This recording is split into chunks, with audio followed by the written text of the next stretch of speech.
Here's some funny stats about finances in America, which are undeniably broken. And I'm not talking about macroeconomics, the government debt, which is also messed up. Americans' finance overall is like being the prettiest leper in the leper colony. Like, you're not doing so great, but neither is Europe or China.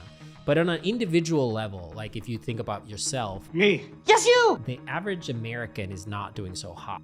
Things are gonna be okay.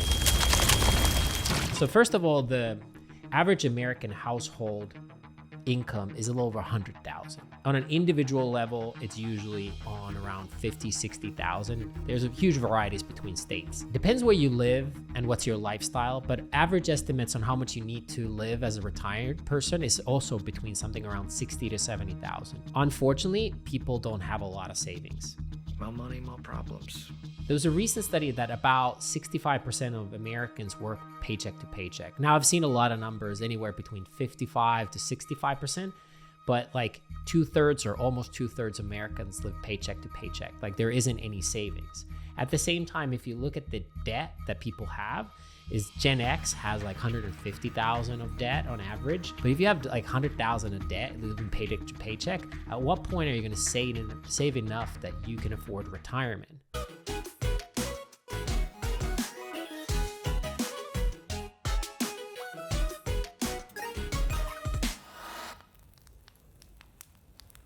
The retirement money, depending again what you do, what you did, but assuming that you just contribute based on averages, people have somewhere between just under 30,000 or just over 30,000 a year. People need roughly 70, 80,000 to live. When you retire, you need roughly the same amount, maybe a slightly less, but not significantly less. Your retirement on average will provide less than half of that. People have over 100,000 in debt. So how are we going to get to those numbers? And this is probably the reason why FIRE movement or financial independence, retire early movement has blown up in the last 10 plus years. There's a lot of content online and a lot of amazing experts sharing their methods of becoming financially independent and retiring early. Now, there's no one single way of how you achieve this or how you do it. There's different methods. But the main point is, first and foremost, you got to get rid of all your debt. We're debt free! Yeah. So you try to pay off your credit card debt first, and eventually your student debt. You want to be debt free. It's usually one of the first steps. Secondly, you want to save more than you spend, usually in a very extreme way. So to retire early, people try to retire by their 30 or 35, somewhere on the earlier side. If people retire normally in 60 to 65, 70, you try to retire when you're 30 or 40 or something along those lines. And in this method, in order to achieve it, you need to save somewhere between 30 to 80% of your income, depending how big is your income, and you try to save it with different ways. Some of them are weird to me, like drinking only coffee at home and saving on that. And then some of them make a lot of sense, like buying a duplex, living on one side, renting the other side. Usually that ends up you paying no rent net, which makes a lot of sense, by the way. So there's different methods to achieving it, but what you're trying to do is create enough savings that you can achieve your current income level of roughly 4% of your savings. And the 4% come from this Trinity study. It's very debated currently if that's even real. It's based on percentages of when you enter the market. The original study was based on when you entered the market at the worst time. It also depends how you split your investments between S&P 500 certain index funds and bonds, and what's the ratio between bonds and stock market. So there's a lot of factors there, but roughly depending how long are you retired 10, 20, 30 years, but basically you want to live off of less than what your portfolio is earning you. So let's call it now this 4%. I actually almost 25 years ago got into some sort of an early version of the FIRE movement, and I realized that the system is broken. And I grew up in Finland, where the system is not nearly as broken as in America, but I realized very quickly that people like to keep up with their neighbor's lifestyle, and that bloat will get them really far. My friends tease me because I call it keeping up with the Johansons. And I never saw that being smart. And instead, I wanted to be independent and have sovereignty, which is very common for Finns to achieve. We try to be independent. And I started this early. I had a job in high school. I worked nights. I didn't even have a driver's license. So my mom had to drive me to the factory to work in a paper factory. And I saved enough money over 3 summers working nights and shifts, evenings, and to buy a house that costed roughly $60,000. I sold it some years later, made some profit, invested in the stock market.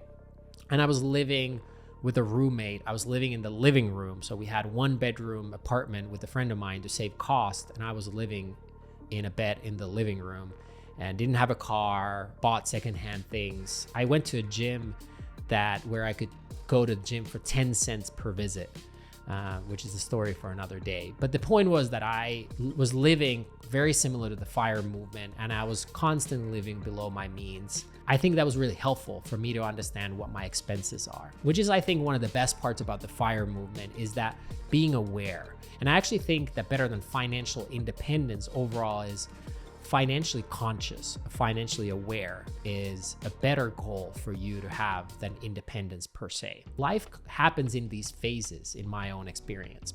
At this point, I'm like in my mid-20s. I'm living very frugally and not enjoying life. And I realized that, like, if I don't go now and travel and see the world, I might never go. And now fast forward 15 years later, I'm a parent, and I realized that, like, being a parent, like, some of the things are a lot harder and more difficult than when I could hitchhike in Italy and backpack through Europe and India and do these things that were appropriate to that phase of my life. And I think that's the main issue with FIRE movement is sacrificing a lot in certain years away from things that are appropriate to that phase. So for me, like, having kids now, I think of like the rough ages of like 0 to 10 as times when the child is unconsciously just trying to survive, and that's the job of the parents. And from 10 to 20, I think the only real goal of anyone from 10 to 20 is to not do something irreversible, like get to jail, lose a finger or an eye, or do something that you cannot recover. Otherwise, it's just anything goes and explore life. Somewhere around 20, some it's 18, some it's 22 when they get out of college, where the first time we have the choice, being a full age, legal age, to choose where we go. We can move to another city, choose our friends. Until then, we were somewhat or fully dictated by the area where we lived. And that area kind of impacted our friendships, community. At that point, you don't usually know what you're doing, but you get to explore. So that phase from 20 to 30 is like throw stuff in the wall, explore. But it's now internal locus of control versus 10 to 20, it's external locus of control, i.e. your parents usually. And from 20 to 30, you get to explore and live life, and you don't have expectations. By 30 to 40, you're supposed to specialize, or I think that's a great time for you to really hone and master your skills on whatever you think you found a passion. Hopefully by 20 to 30, you find something you're passionate about and you love, and 30 to 40, you get to master it. And then 40 to 50, you can kind of reap the benefits of that phase. And then we can go on from there, 50 to 60, 60 to 70. But the main point is a lot of people into the FIRE movement do this between the ages of 20 and 40. And I think in that point, you might not smell the roses. There's this beautiful TED talk about a person who was in an airplane that landed in the Hudson. You might have heard years ago, they even made a movie with Tom Hanks about this airplane who had to make an emergency landing, and they landed in the Hudson River. And this person was sitting there in prime spot, and he knew he might die. And he had that few minutes to think about. And he shares his TED Talk experience of like, hey, next time when the friends are there and I will open the bottle, like smell the roses in a way, is like when the moment is there, no need to wait. You don't know if that moment will ever come back. I learned that it all changes in an instant. We have this bucket list. We have these things we want to do in life. And I thought about all the people I wanted to reach out that I didn't. All the fences I wanted to mend. All the experiences I wanted to have and I never did. I no longer want to postpone anything in life. And that urgency, that purpose has really changed my life. And I think both your 20s and 30s are in a way moments when you should live life and experiment. And when you die, by the way, you don't never know when you die, even when you die, you can't take the money with you. So like rushing for retirement, what happens then? There's a lot of studies that when you retire, you actually start cognitive decline because you're not challenging yourself. So yes, you could say, I have a lot of hobbies, I'll do this, I'll do that, I'll explore creative. And that might be true for a lot, but I think for many others, they need projects and things to do. So if you retire at 35, what are you gonna do after that? By mid-20s, I had saved more than most people. And by Finnish standards, I was ready to retire.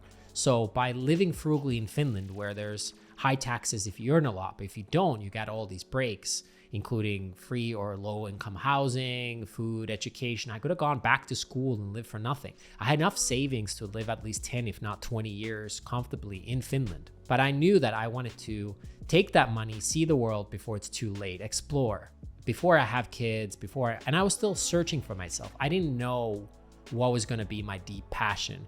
And I wanted to start a business and go through the journey. I always thought of like starting a startup as like going to the NHL. Finnish people love hockey. A lot of people go to the NHL and they come back and they fail. But in my head, they didn't fail. They challenged themselves with the best athletes in the world and they tested their limits on the extreme level. And if they couldn't make it, that's okay. They're still one of the best hockey players in the world, and they saw and they tested themselves. There's nothing to be bad about. But there were players who were afraid of that process and never went to NHL. And I think those people will have regrets when they grow up. Similarly, I thought about seeing the world and starting a company. I wanted to see how that goes. So I kind of ditched the FIRE movement in order to enjoy life and see the full colors, or at least attempt to see the full colors of life. In my business, in the first 2.5 years, I didn't get any salary. And instead, I was still traveling around the world and seeing places. Granted, in a lot of third world countries with lower income where my dollars would go further. But it was a conscious effort to not try to retire by 25 or 30 on a low income, but instead live life. And I think there was always an opportunity for me to go back and do it later. And I think that's the main critique I would have of the FIRE movement. And that's why financial independence is interesting, but I think being financially aware is much more interesting. And instead of retiring early, I actually think you should retire late and instead try to live life in your 20s and find a passion, then get really good at the passion to the point where you will never have to retire because you're doing something that you love, therefore you never have to retire. And living beyond your means is okay if you're doing it aware on a short time period and you know there's an end and there's a purpose that it's worth more than the money. And I think especially in your 20s, I think FIRE movement, as long as you don't get yourself into a ridiculous student debt or ridiculous debt, I think it's more about enjoying and traveling and doing things you love, and then you can get back to it later. So as a summary, I think the FIRE movement is tremendously helpful. It was helpful for me from, let's say, 16 to 25, and it helped give me a nest egg that allowed me to live my life from 25 to 30 and travel around the world, start a business without the pressure of making money from it immediately. And I'm grateful for that. I think FIRE movement is very helpful, particularly between ages of, let's say, 18 to 22, not to make any irreversible mistakes. I think it's also helpful when you have kids, so you don't get into debt and the cost blow, but you continue to live, you don't live beyond your means and keep saving money at that point. Where I think it fails is that it's being colorblind to the different seasons of life, particularly the youth is wasted on the young sometimes. So working hard, saving money, living frugally, but not enjoying life when you're in your best health and you have the freedom to do things like travel, explore things, adventure. And I think the other one is that it ignores the idea of having a family and the responsibilities and things that come with it. So I encourage people to get into FIRE early, learn the 80-20 of the rules, but not become a dogma. And then once you had that baseline skill, travel, explore until you're in the 30s, and then 30 onwards, you can be productive and start slowly saving money, have a family if that's what you wish, and being aware of it. And then I think somewhere in 40s or 50s, you can think about the retirement piece, but hopefully in a way that you found a passion at that point, which you can continue to do until you're 100. Hopefully you liked that video. Hopefully that was helpful. Leave a comment below, subscribe to the channel, and see you in the next video.